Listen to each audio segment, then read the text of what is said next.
Kobe's not magic. Just stop. No, there's nothing. I got no respect for that system. And then next thing you know, I couldn't breathe. And that's what scared me the most.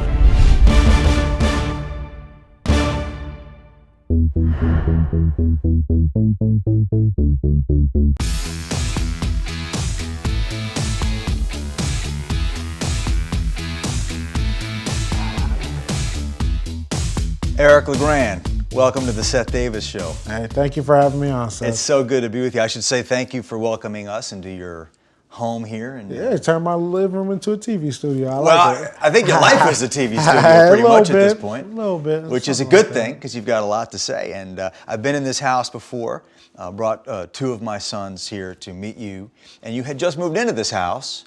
And I know that you lived in here before you got hurt. And then it's been renovated and sort of fixed to meet your unique needs. Give us a sense of what's in this house rigged to help you live a normal life. Yeah, this was like a one-floor ranch house before my injury, and now knocked it down to the foundation and built it all the way up. You know, this is 2 floors plus a basement, you know, and have an elevator inside so I can get from floor to floor. I have upstairs my lifting system, which is in place that goes into all 3 of my rooms that I have upstairs, kind of like a mini apartment. But I'm sliding in it so my mom doesn't have to push me in a Hoyer lift to get me from room to room or into my wheelchair or into my bed. You can just slide me on the system, which is pretty cool. So how it's built into my wall at my house. I have 2 zones in my house, which is the biggest thing. You know, since my injury, climate zones. Yes, I'm always cold. You know, this injury can't regulate my temperature. I used to be always hot before my injury, and I always sweating, but now I don't sweat really. So when I get hot, I overheat, and then when I get cold, I just shiver, bone chiller cold. So I keep my room at 80 degrees. Most people who die in there when they come in there. My mom keeps her side at like 65. It's 2 total different zones, but it's perfect. That's probably the biggest thing in this house that I need for me. But I can open each door in my house with my wheelchair. I can open the elevator, open the front door, back door, can just get out that way. I have a lifting system in the front so I can get down that way also in case of emergency, because it's not on the ground level. So there's just so many different gadgets in this house that's built perfectly for someone in my situation. So it's kind of like a dream house for someone who's handicapped. And you can pretty much function completely in this house, right? With everything that you need to do given your situation? Yeah, so say my mom wants to take my dog out for a walk, you know, I can let her go. She knows that I can get out in case of emergency if I wanted to. Like I love to, in the summertime, love to sit outside anyway. So she goes in, I can just go downstairs, get in the elevator and go out to open the back door myself, go out the back door, hang out, and if I get too hot, I can let myself right back in and go back upstairs. So I can control on my cell phone, I can control all the gadgets in the house, like with the temperature. I can open the doors off for myself and unlock them and lock them. So this house is, like I said, it's a dream house for somebody who's handicapped. That sounds very expensive. To knock down a house, rebuild another one, get all the electronics, everything that you need in here. How did you pay for it? And how are you financially supporting yourself right now? Well, you know, when it comes to the house-wise, it was Rutgers set up a Believe Foundation that was set up for me, a trust, right in the beginning when I first got here. And so many people donated money and helped me out. And that's how we were able to build this house, knock it down. It's not cheap to be able to rebuild a whole house like that. And it was all paid for through the Believe Fund. And, you know, different appliances were donated from different places. You know, I couldn't thank the people enough. You know, it really showed that there really is still good people in this world and how many people wanted to reach out and help me. So this is how my house is paid for. And that's how I was able to come back home. And now, you know, support myself financially. You know, I do speaking engagements. I'm a client of IMG, so I do speaking engagements as motivational speaking as a career, and also broadcasting, trying to get into your world. So I also do some of the broadcasting stuff, so that keeps me busy, especially in the fall time with college football. But that's how I support myself financially. And you've talked about, even with the challenges and the difficulty of your injury and your life now with your spinal cord injury, just how lucky you are. I mean, you must see a lot of people in your situation who don't have nearly that kind of financial wherewithal because they're not Eric LeGrand. Seth, I have stories for days on people that are in just 10 times worse situations than me, and that's one of the reasons why I am so positive and always smiling, because I know, I see it on a daily basis when I go to therapy, people that just don't have the same support system financially or just spiritually, emotionally, everything. It's terrible, and it's just how unfortunate people can go from being so high up in their life and just straight down and lose family members, people not supporting them anymore. And, I have a friend, Ingrid, who lives, she had a car accident. She broke her neck and she lives at home in a 1-bedroom house with like 6 people in the house, stuck in Jersey City, and sometimes the elevator doesn't work in the apartment, so she can't even get in and out the house, so she's stuck in the house all day. Things like that make me realize, like, wow, look how fortunate I am. I have an elevator in my house, it's incredible, some of the stuff that I see, and really makes me realize how blessed I am and how fortunate I am, and that's why I don't ever take anything for granted.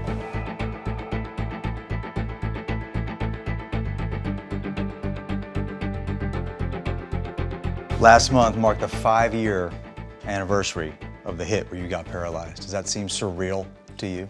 It does, it's 5 years since the injury, it's the way I look at it, I try to look at it as all the things I've accomplished over the 5-year mark, I don't look at it as, wow, like 5 years since the injury, even though, that does creep up in your mind, makes me think, where would I have been, this could have been my 4th season in the NFL, I've been able to support my family like that, I think about the NFL all the time and playing and stuff, especially seeing my teammates there. But, I kind of just look at all the great things I've been able to do. And when people reach out to me and tell me I'm their hero or they look up to me, it makes me realize my purpose in this world and what I'm here to do. So that's what keeps me grounded, keeps me going forward too. When you think about it, it's been 5 years. Are you thinking, man, I can't believe how time flies? Or are you thinking, it's been a long 5 years? It's a little bit of a mix of both, actually, because time it's flown by, because I can remember that play like it was yesterday. And it's crazy, you think about Rutgers football, there's only one kid left on the team that I played with, and that's because he was granted a 6th year to play. So that's when I'm like, wow, look how fast it's gone. But then, too, like, wow, look how long it's been, since the last time I got back up on my feet walking, I think about the things I did that day, and things I was doing before that. And it's just like, I want to get back on my feet and living life, on my feet again. I just turned 25 years old. I want to be able to live a long life on my feet, not have a life where I'm in a wheelchair longer than I'm walking, if that happens, and so be it, but I don't want that. So I do that's when I look at it like, wow, look how long it's been. But then things have flown by over the years. I just think about all the things I've been able to do. I'm just like, wow, that was that long ago already? It's like flies by. So give us an update on your progress, Eric. Physically, what are you able to do now that you couldn't do, say, 1 year ago? I can move my body around a lot more now. I move my shoulders around more. I lift myself up. I've been able to, especially like if I'm leaning over a little bit so this way, I can get myself back over, bring myself back over, which I couldn't do. I can lean myself forward to help my mom when she puts on my shirt, or my nurses in the morning when they have to lift me up to put the sling on, and we always count 1, 2, 3, and I gotta help them sit myself up. So able to do little things like that I never really paid attention to before. It's like, wow, look how much I'm able to help now. So getting back every little bit of independence that I can. So still working, each and 3 times a week in therapy. Always trying to move something here, try to move something there by myself, but just working to find that cure for paralysis, but try to regain whatever I can back myself through physical therapy.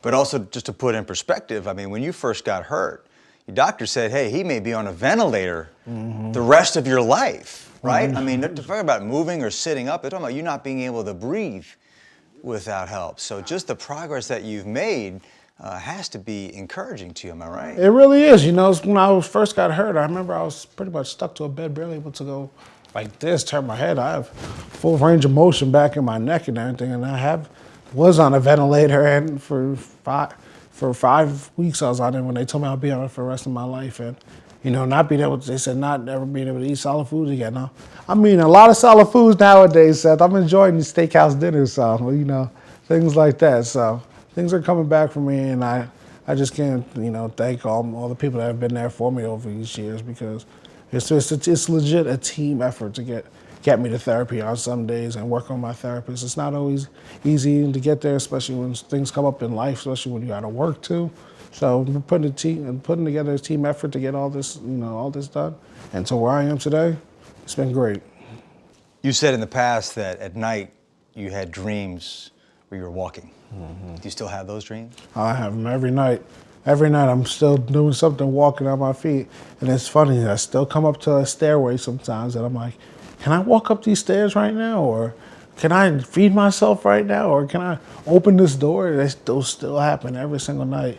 And it's crazy. I'm never in a wheelchair, but it's always in the back of my mind when I'm walking. It's like, wait, can I do this? Can I do that? And that's why the best part is sometimes when you are sleeping, because reality goes away for a little bit, and you're like, wow. You think about what you could do, and then but you put yourself in your life now, and it's like, wow, and it makes me kind of determined once you wake up again. And when you wake up and you can't move, it's like, wow, dang, this is terrible. But it makes you like encouraged, like this is why I'm working, so I can be able to do these things and live that dream of walking again. So I still have them all the time, pretty much every night. Whenever we see you in situations like this, you're always so positive and upbeat. How much time do you allow yourself, because nobody would begrudge you, just sitting around and thinking, man, this sucks, like just get down? I mean, I imagine you must experience those moments. I catch myself sitting in a room sometimes when I'm sitting there talking to my friends on my phone and everyone's talking about meeting up and going somewhere, and I'll sit there like, dang, I can't go today because I have a flat tire in my van, so I can't go out because I can't get in somebody else's car the way anymore. And I'll sit there like, wow, I wish I could go out there. But then that's when I think back, like, on my friends that, I at least have a van to get around. That's why when I get in those modes, I instantly think of other people that have it just worse than me. And it honestly helps me it brings me just right back down to reality. It brings me right back out of that funk, like, dang, like you don't have it bad at all, Eric. Like you're fine. You may not be able to do this today, but you're fine. Some people can't get out the house ever or can't go anywhere.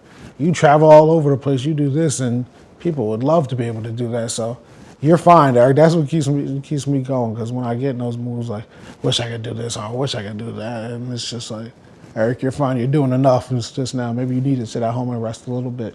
What kind of social life do you have? Can you go out with your friends to restaurants and bars and talk about trips to Vegas? Oh yeah, I go all over the place. I take trips to Arizona. I love getting out in the desert heat, and I like to go to Vegas with my friends. We went 3 times in a row Memorial Day weekend.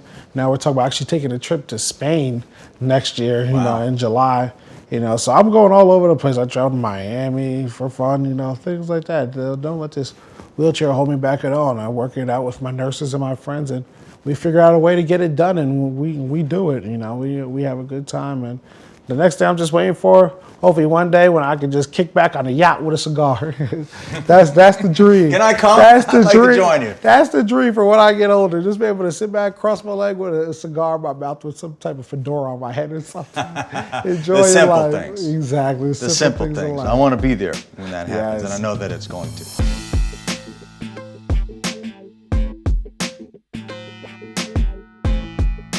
So you're developing a TV show, huh? Mission Possible. It may actually be on the air by the time this is published, but tell me about this show. Yeah, it's Mission Possible. I've been working really hard with the group. It's called Mission Possible, and it's just a group of people that I was very fortunate to meet that developed the concept of a show of exposing other people's stories with disabilities that don't have a platform to really share their stories. But me being the host of it, because I live with a disability every day. So, no one's really done that. Someone who actually lives with a disability every day, talking to people, going inside of other people's lives that are disabled too, or going through some type of struggle in their life, and trying to help them out and bring, maybe introduce them to one of their favorite athletes or celebrities in life that they always had a dream of meeting, but also uncovering their stories like no one else has been able to do. So that's a great idea that we put together, and, we're looking forward to really getting that out there for everybody, whether it's going to go on TV or we're going to go to the digital route with it. It's going to be out there, so definitely look forward to it.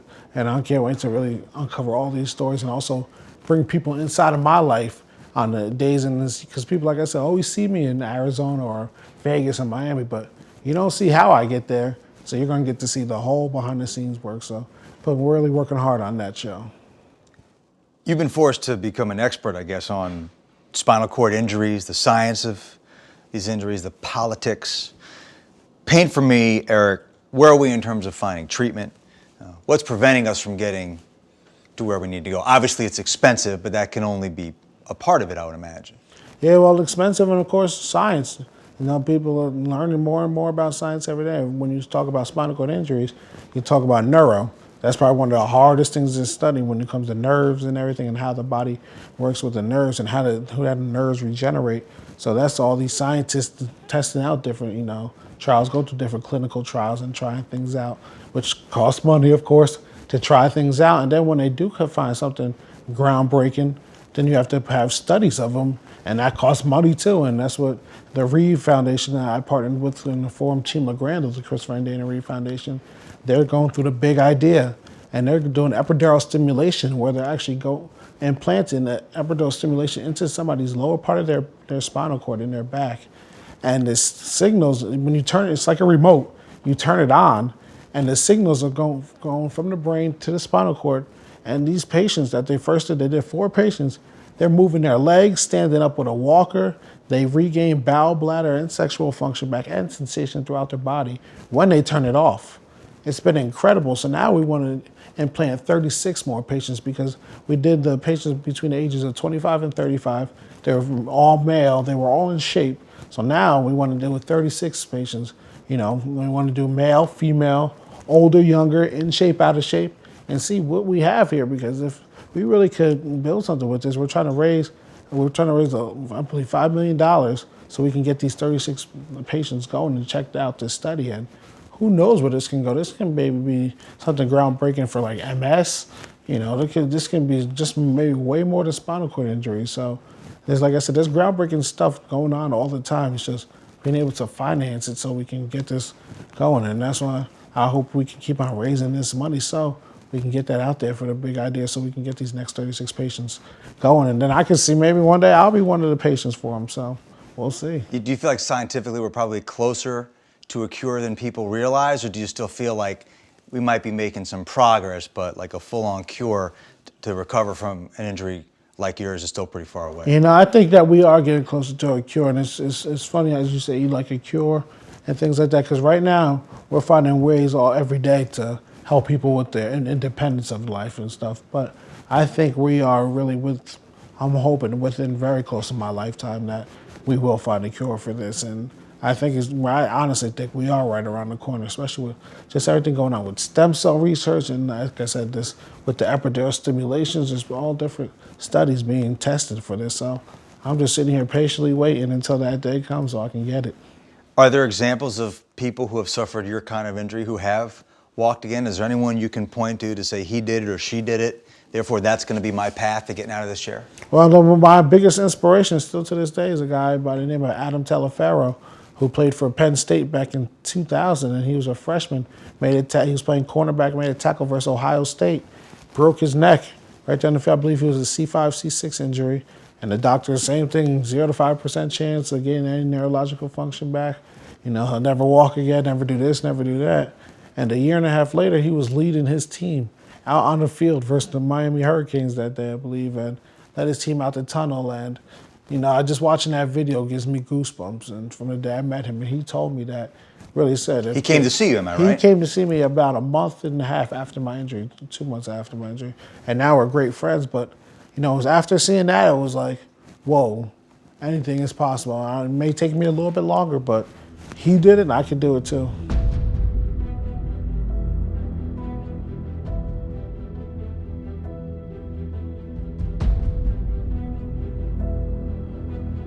You were injured while covering a kickoff return. I would imagine, I think a lot of people watching this would imagine, Eric, that happened to me. The last thing I'd want to do is see that play. Maybe you saw it once and that would be it. I'd never want to see it again. You say that you've seen it like 1,000 times, huh? Yeah, I've seen it. Why would you do that? I've seen it all over now. In the beginning, like the first few weeks after my injury, I didn't want to see the play. I was like, nah, I don't want to see it. And then the first time I saw it, I was like, I actually hit this guy pretty good on the play, even though broke his collarbone, didn't you? He Michael Brown broke his collarbone. I was like, wow, I actually made a pretty good tackle. I heard the boom, the impact, the crowd was like, ooh. Only thing I didn't do was get up and celebrate like I usually do. So after seeing it now, one time I've seen it 1,000 times, when on my speaking engagements, it's always in my introductory video. So, it's a part of me. It's not like I'm running away from it. This injury is a part of me. The tackle's a part of me. That day is a part of me. So not going to run away from it. When I watch it, hey, it brings back memories, of course, but it is what it is. How much do you remember about the actual moment, the actual hit? Is it all a blur, or do you really remember it? I remember very vividly that day, and I'll never forget it, running down the field, hitting the guy and going on the ground like a flash grenade went off, and I remember trying to get up, and all I could do was shake my head tried to get up again, and then next thing you know, couldn't breathe. And that's what scared me the most. It wasn't not being able to move, but not being able to breathe at the same time. And when they are asking me, is it your head or your neck, or can you feel this, can you feel that? All I'm telling them, the trainers, is I can't breathe. I can't breathe.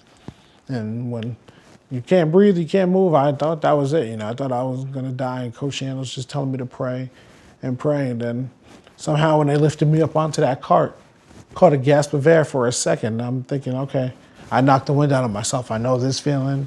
And then I thought, I had a full body stinger because I've had a stinger on my shoulder before when it's went numb and you comes back after a few minutes. So I'm thinking that too. So that's what I was thinking in the beginning of the whole thing until I actually blacked out when I got into the ambulance, because when they put the different oxygen mask on me, and I was ignorant to the fact of what the oxygen mask actually does.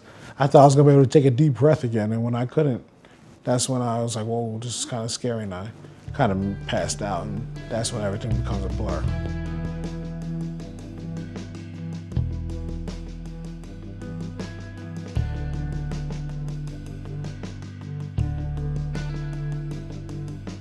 You mentioned Malcolm Brown, the kick returner from Army, whom you hit. You're still in touch with him, right? You guys kind of formed a relationship. You never had any anger towards him at all? Oh no, I'm the one who tackled him. There's no way I can have anger towards towards him. And yeah, we get to talk every now and then. He's actually got married on my birthday last year, so he's a year and a few months in now of being married, and I know he's leading the cadets into battle, because I remember he sent me a text message about a year and a half ago, about April of 2014 maybe, and he said to me, he said, Eric, you're a huge inspiration to me.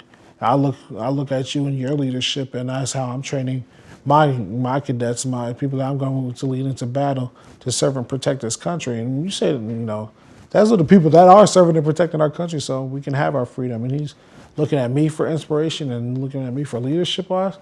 That hit me. That made my heart drop a little bit. Like, whoa, that's pretty special. So you were injured while covering a kickoff. So a few years ago, the NFL and college football, they moved the kickoff spot from the 30 to 35. It's reduced the number of kickoff returns. It's reduced the number of injuries on kickoff returns. Probably the most dangerous situation in a football game. I read where you said that you opposed that change, though. How come? I was opposed to it because, a lot of people make a living off of special teams in the NFL, and covering kickoffs is a part of that. Running down the field and be able to make a big tackle. I'm sure that would have been one of my roles in the NFL playing. I was one of the bigger guys, but I could run. I could run for days, and that's why people was like, oh, wow, he has a unique talent. He can run down and cover kickoffs and get these little guys down, behind the 20.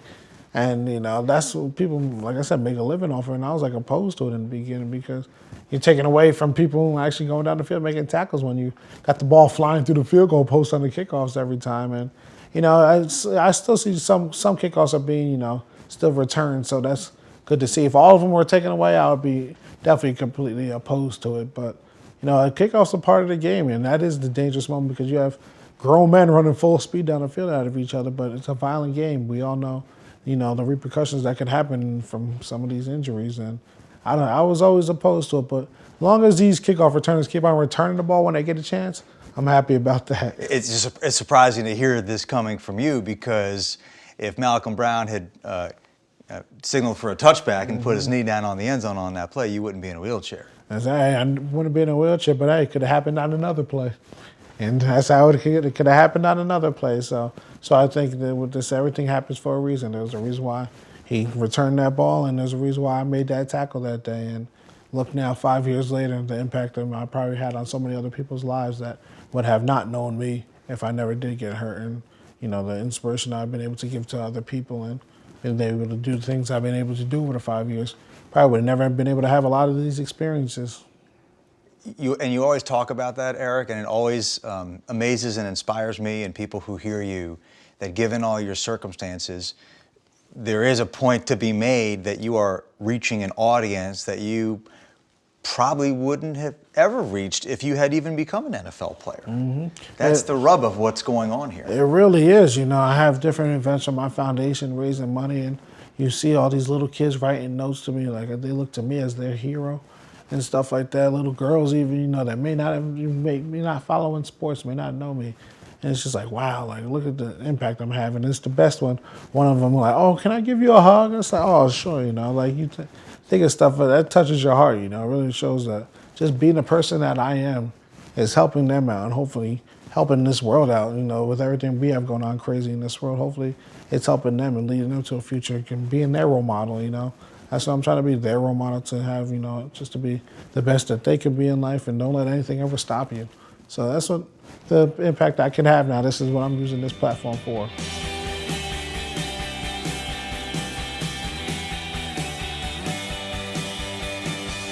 I'm a dad, and there are a lot of moms and dads out there, given what we know about football, given what we're learning about football, who might 15, 20 years ago have wanted their sons to play. And now they read what we're learning about traumatic head injuries. They see someone like you who's in a wheelchair, and they don't want their kids to play. What would you say to moms and dads who are grappling with this problem? Yeah, I can understand, because it is a risk. Letting your kid go out there and play, it is a risk. But I always say football was the best teacher of life for me, just all the things that I've learned playing the game of football. You think about it.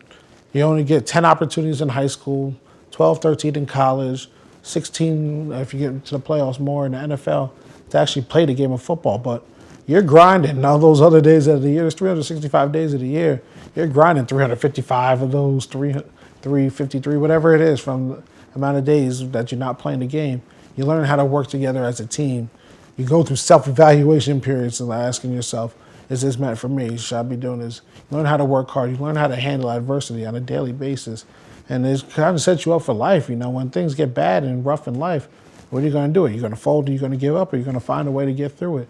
And in football, you got to find a way to get through those. You got to find a way to get over to the other side, or unless you're not going to be able to play the game, or you're not going to play at all. So I always say it sets you up perfectly for life. And honestly, going through different situations in life where things get rough sometimes, having that mental mindset and that mental focus and mental toughness helps you get through, especially through this injury. Having mental toughness that I've been able to build and go through those daily sessions of therapy, they're not always fun, Sometimes you don't want to do it, but having that mental toughness of when I had to go to the weight room when I didn't want to go, or going out to a 2.5 hour practice and running all these sprints when I didn't want to do it, helps me get through it.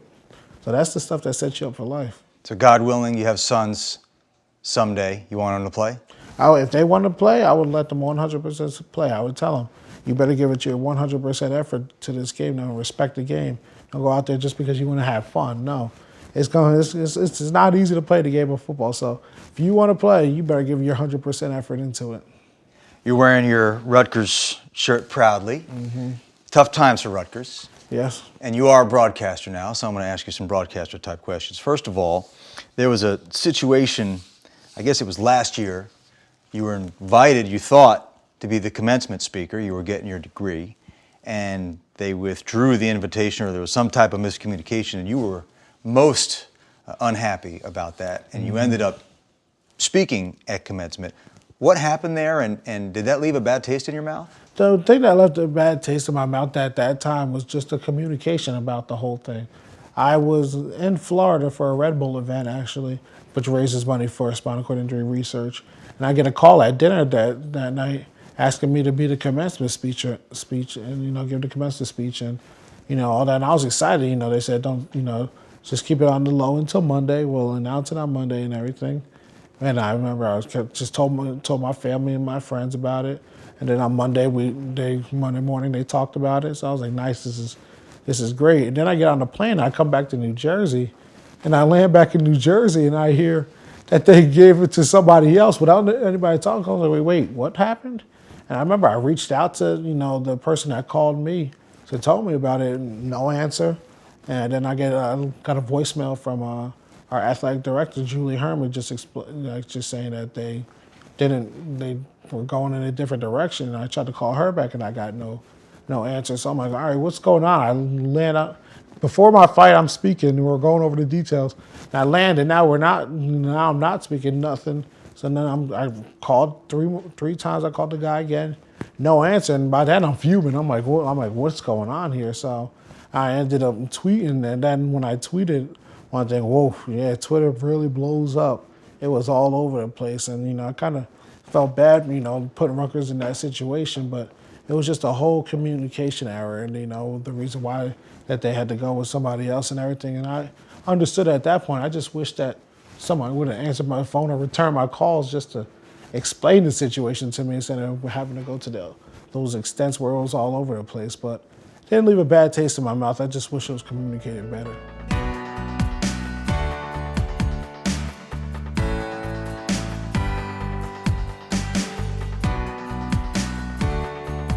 So as I said, these are tough times for Rutgers. Very tough times for Rutgers football. We had a batch of players kicked off the team, some burglary and assault charges, and then a wide receiver gets arrested by school police. And then we have this thing with Kyle Flood where he gets suspended for 3 games for improper contacts with a faculty member. Do you have confidence that Coach Flood is the right man to lead this program out of its current problems? I do. I know Coach Flood very, very well. He coached the O-line when I was there, and I was the D lineman going against him. I know him as a person now over the years, working a radio show with him, and I know how much he cares about his players. He cares so much about his players that he went to those extents trying to help a player. He obviously handled that the wrong way, and he had to face it. What happens with that? He had to face those repercussions from that day, and he's taking them hands on, and he moved forward from it. But I still support him as a man and what he's about and what Rutgers football is about. He kept what Coach Shiano built there. Our philosophies, our family, forget about me, I love you, the trust, belief, accountability. Those philosophies are still in the program, and Coach Flood still holds his players to that accountability. And they're going through tough times. When you have 105 kids on the team, sometimes you get a few knuckleheads. It ain't easy to control them, and that's the hardest part about it, coaching. They always say that when those players leave the locker room and you have no control over them anymore, that's when your heart really pounds. And so, to the extent of what these guys did was terrible. Julie Herman, the athletic director, rocky tenure, literally from the day that she took over. Same degree of confidence in her? I try to get to know Julie a little bit more. Unfortunately, our relationship isn't as good as it was with our former athletic director, Tim Pernetti. I knew him a lot better. He was there when I got hurt, of course, so we developed a relationship. I'm trying to learn to, understand, Julie Herman's philosophies and everything, because I don't know her on a personal level like I do. So it's hard for me to always comment when people ask me, like, what's going on with Julie Herman, or what's going on with this? I say I don't know because I don't know her personally.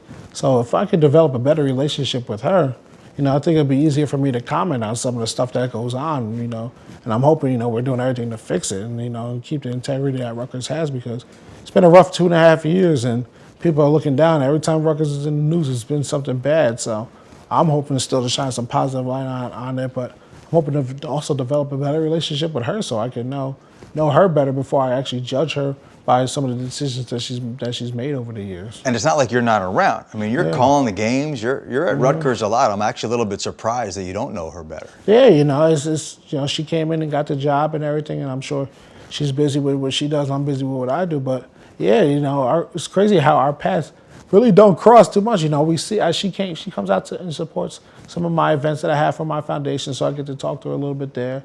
And she's been to a few radio shows before, so I talked to her there. But with Tim, I've had his family over for dinner. I've been at different events in the city with his family or over his house, or things like that.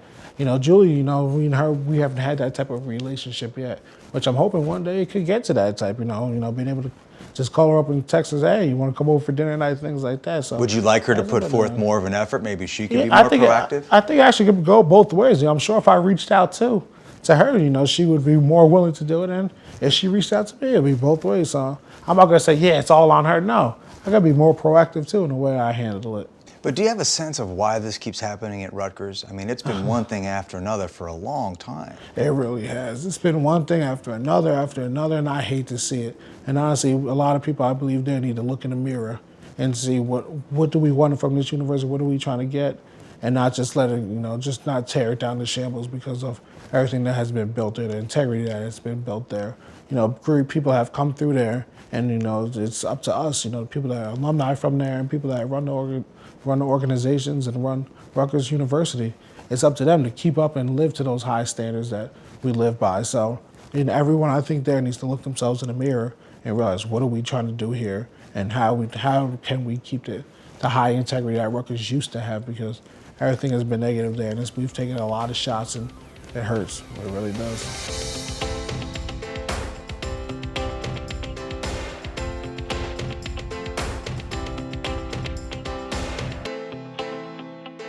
When something like this happens to you, it doesn't just happen to you. It happens to everybody who's close to you. This injury, besides you, affected your mother, Karen, more than anybody else. Mm-hmm. Taking care of you is a full-time job. Mm-hmm. She lives here with you. She is your full-time caretaker. On this Thanksgiving week, what do you want people to know about your mom? No, my mom's a soldier, you know. She's there, make sure I have the best of everything. She doesn't care who she has to talk to or yell at, and make sure that they're doing their job the right way. If she has to get on my nurses and my aides about working hard and not getting lazy, or she has to even get on me about doing something like caring about myself. Oh, you should be paying attention to this. You shouldn't let this happen to you. This stuff like that. My mom is that soldier that just goes into it, and she's the leader. You know, she wants the best for me and doesn't want anything to happen to me. I'm her son, and I can't thank her enough for everything that she does do. Even though we argue about 50 times a day, we're always arguing about something. You know, I always know that she has my best interest at heart, and everything that, you know, why I'm here like this today and healthy like this is because of her. And, you know, I'm learning from her, and she learns from me about how we go along with this injury. And I don't know where I would be without her, honestly. And small things too, people might not think about, like if your nose itches, exactly, you got to call her to scratch it, right? Exactly. I mean, that's the stuff people don't get to see in the middle of the night. It happens all the time, you know. And so she just always says how tired she is, because you wake up in the middle of the night cold. Ma, can you come put the blanket on? Then I wake up in the middle of the night hot. Can you come take it off? Or Ma, I got an itch here. Or Ma, I'm thirsty. You know, things that you just do on your own. I have to call her and wake her up multiple times in the night, you know.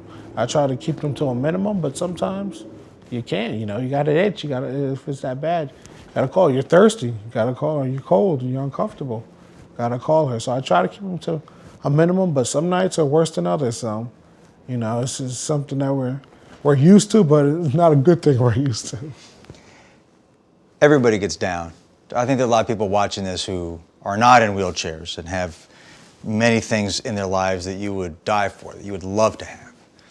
But it's understandable. People get stressed, they get frustrated, they get depressed, they get down. And we see you here in a wheelchair, and you're just this beacon of optimism and perseverance, even though I'm sure you have your moments too. What would you say to people who are watching, who might be going through a struggle?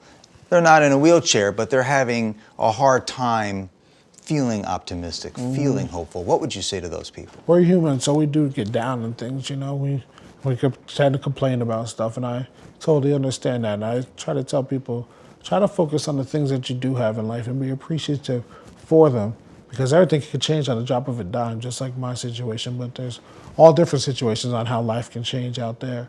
You know, people, sometimes it's unfortunate, you know, you wake up one day and all of a sudden you get bad news that someone in your family has cancer, or a good friend or something like that.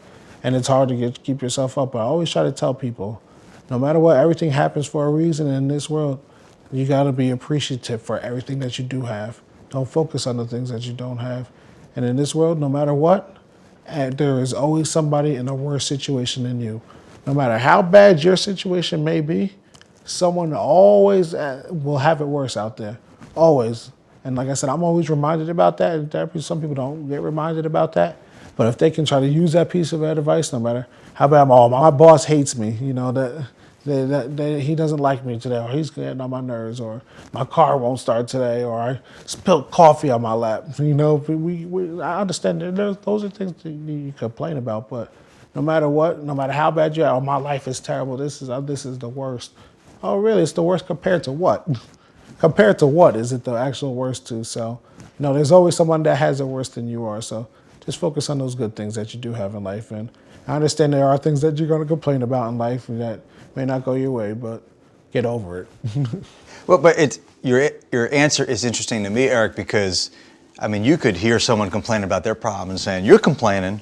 I'm in this freaking wheelchair. Like, I don't want to hear it." But you don't have that attitude, because you understand that, you know, before you got hurt, you got wrapped up in smaller things that bother you, so that you still have that empathy for people who can get wrapped up in the negative things Absolutely. in their life. It's funny too, because when somebody's around me, and like say someone I just met, we're just sitting there talking, and then they'll start complaining about something. They're like, "Oh my God, what am I doing complaining right in front of you?" This, and I'm like, I understand. I'm like, I'm human. I okay. understand. You can complain. I get it. You know what I mean? You know, just don't get like caught up and strung up on it forever. You know, you complain, do what you got to do, and you get over it. Move on to the next thing. You know what I mean? So I do understand. That's human. We're gonna complain about some things. So it's funny though when people do the, "Oh my God, what am I doing complaining in front of you?" I'm like, it's okay. We are human. Last question, Eric. It's Thanksgiving. What are you thankful for? Thankful for life. Thankful for being sitting here breathing today, being able to eat a Thanksgiving meal, being able to be with my family, you know, just really enjoying the moments. You know, before my injury, you know, I had my family. We were always there for each other, but we weren't that close. Now we see each other every Sunday.